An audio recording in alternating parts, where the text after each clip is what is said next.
Good morning. Today is Wednesday, January 26th of 2022, and today I'm doing it out of home since I decided not to go out on Wednesday for lunch, only for dinner.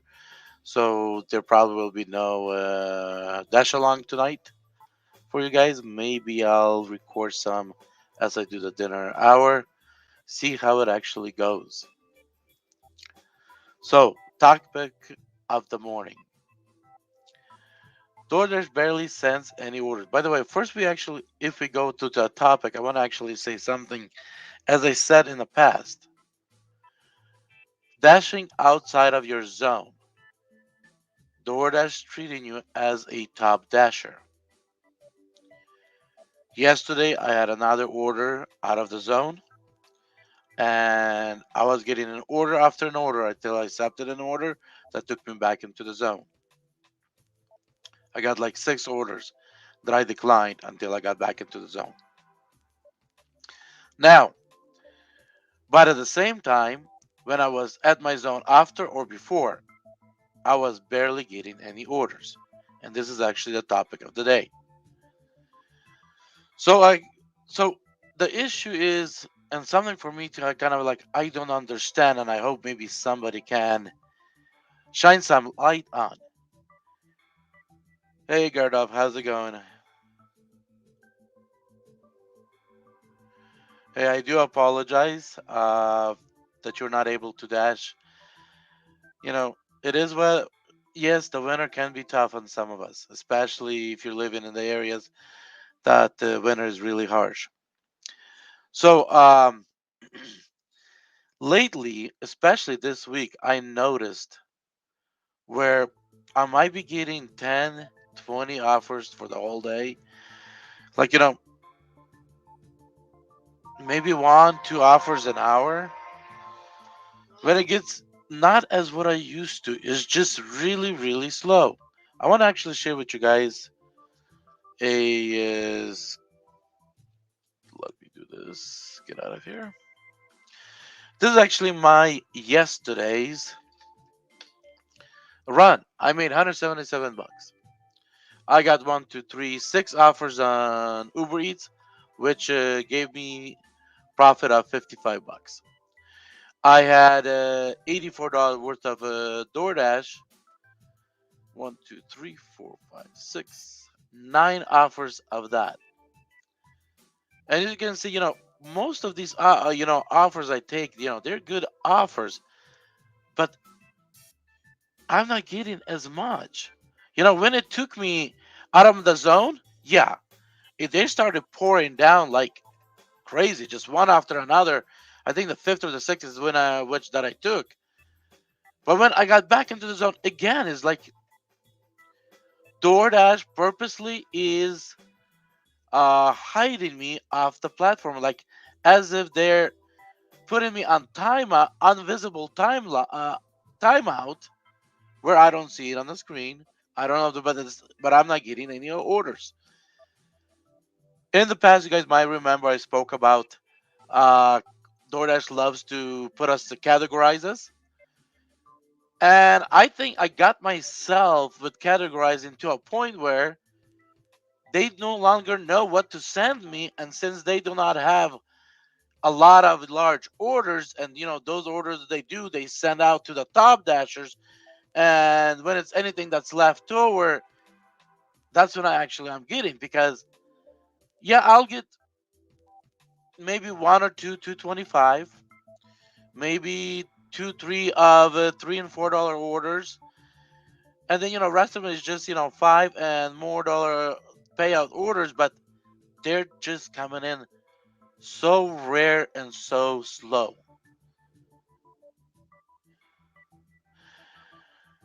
I I'm talking about the pause that you don't see nothing on the screen telling you that's on the pause. And yes, if you decline like 9, 10 orders, DoorDash will give you that screen that you're on timeout for 10 minutes. You can hit resume and you're back getting more orders. But I'm talking where nothing shows on the screen and you're just not getting anything. I would love to actually do the whole non-stop recording on my screen for the whole day and have you guys actually see. But are you guys going to be able to be willing to watch for 8 hours of a video? How slow it is for me lately on Doordash. Yes, it's still for the whole day gave me a good amount. I cannot say great, but $84 worth of deliveries.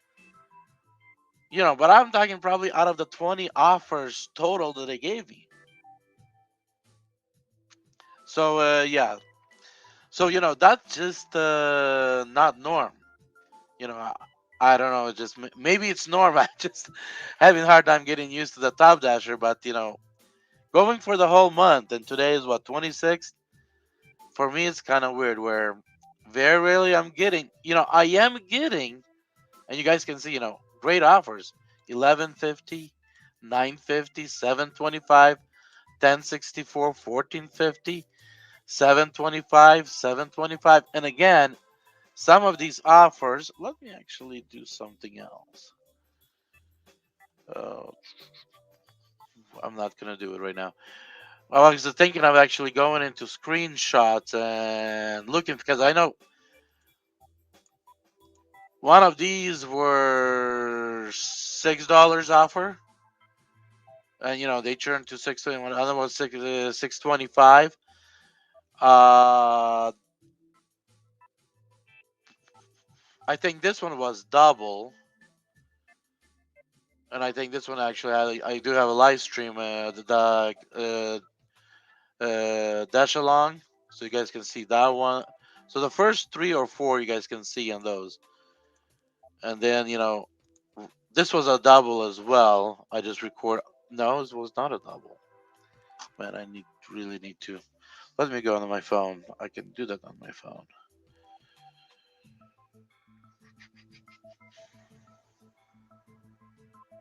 and then I can give you guys accurate information.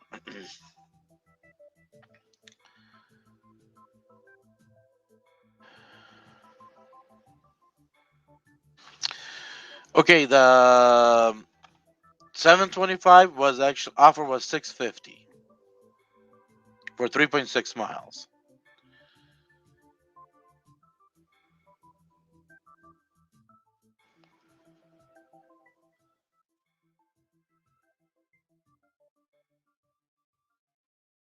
Okay, where is that? So 1450 was actually that's how much it was offered. It was 12-mile run. So that's how it was offered. I'm not seeing the this one.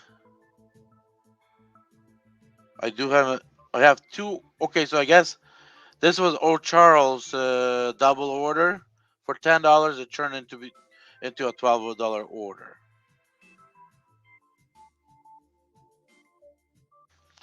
And this one was offered at 650, and then they added on a second one for 725, and the 725 was as it was. So now I kind of understand. So now let's look at orders that were above. Okay, so we have an order for 625. So that's so Outback Steakhouse was 625 turned into a 1064 for 3 miles. Then we had a 625 Mexican restaurant for 1.7 miles. That turned into 725.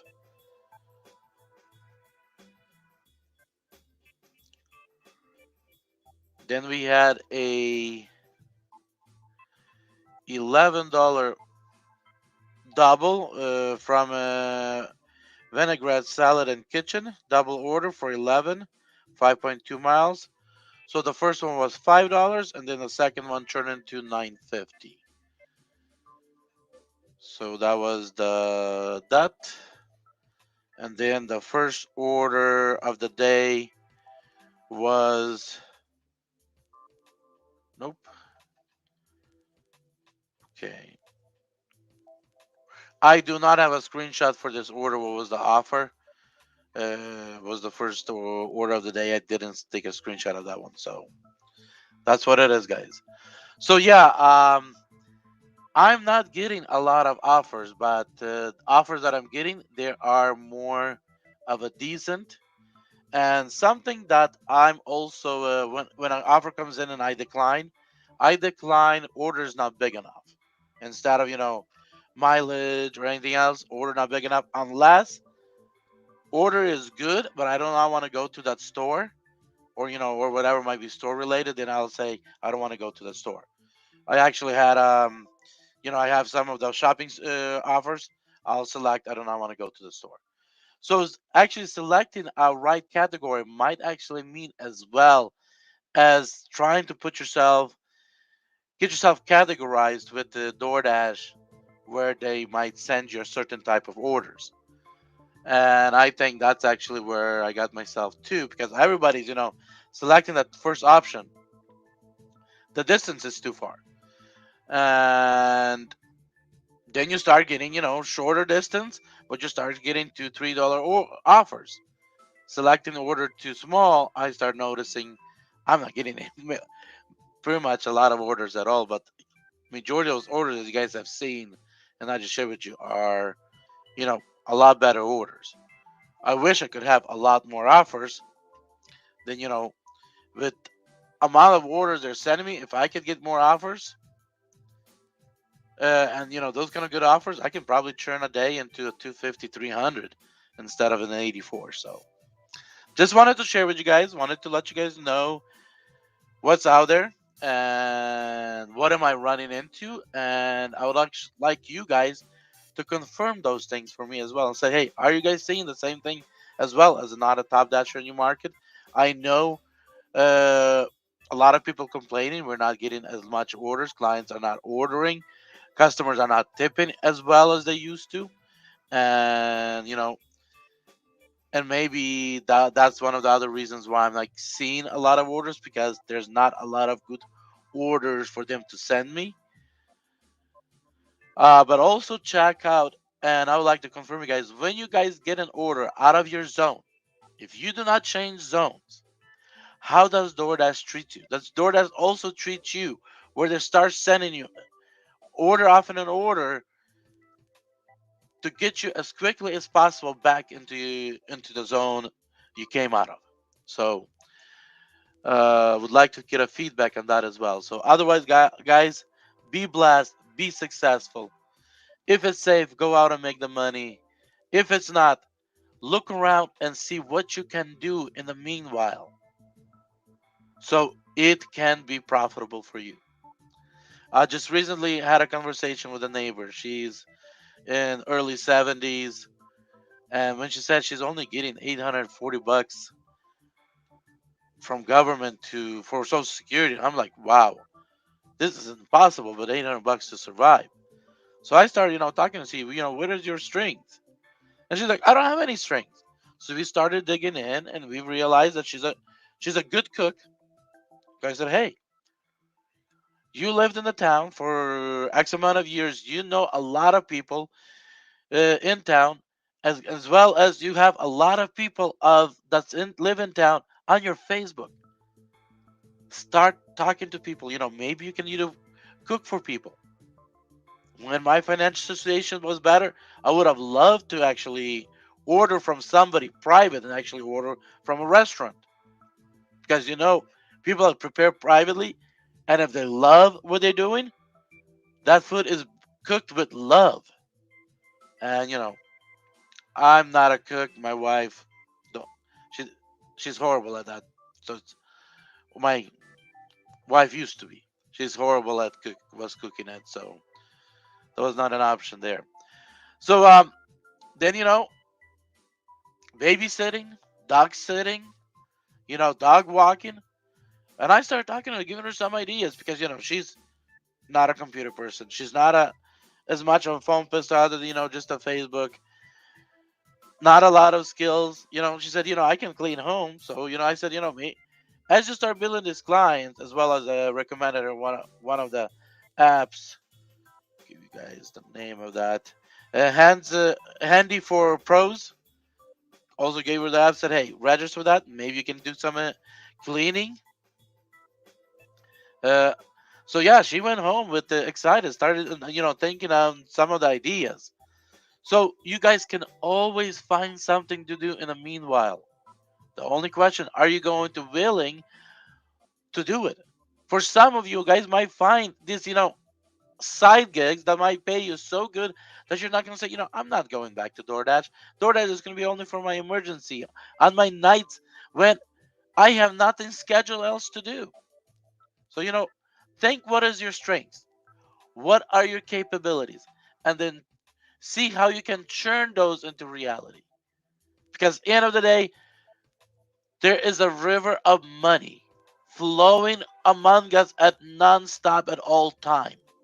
You guys have no clue how big that river is. The question is, what are you good at? What you love doing that you can churn into where some of that money that flow through in the river can flow through you. What I mean flow through you is instead of flowing by, you're doing something, you're receiving the money. Of course, in the day you're gonna spend them, so they're gonna flow right through you. But now they're gonna make your life better, easier, and I'm not sure what kind of word I can use. More pleasant. So definitely, looking to see what are alternatives that you can do to make it more pleasant for you. So I bless every single one of you. Go out, be successful, be wise, and be smart. And don't waste your time on things that doesn't make it worthwhile for you. Be blessed.